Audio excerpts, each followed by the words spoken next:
Run তাড়া করতে নেমে রোহিত শর্মা যা শুরু করেছিলেন তাতে সহজ জয়ই পাওয়ার কথা ছিল ভারতের। তবে হারার আগে হার নয়, এমন মানসিকতায় লড়তে থাকে নিউজিল্যান্ড। তার কিছুটা সুফলও পেয়েছিল কিউইরা।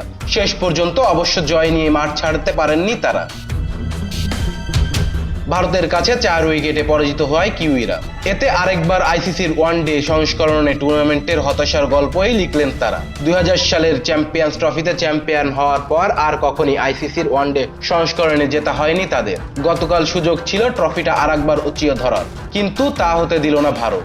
টি-20 বিশ্বকাপের পর এবার আরেকটি আইসিসি ট্রফি ঘরে তুলল ভারত। তৃতীয়বারের মতো চ্যাম্পিয়ন্স ট্রফিতে চ্যাম্পিয়ন্স হওয়ার রেকর্ড গড়েছেন তারা।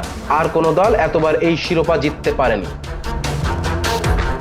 তাদের পরে সর্বোচ্চ 2বার জিতেছে অস্ট্রেলিয়া। 2013 সালের আগে প্রথমবার 2002 সালে শ্রীলঙ্কার সঙ্গে যৌথভাবে চ্যাম্পিয়ন হয়েছিল ভারত। চ্যাম্পিয়ন হয়ে যেন প্রতিশোধ নিল Bharat. Rezwan Islam, B sports. Please subscribe our channel to get more information about Cricket World.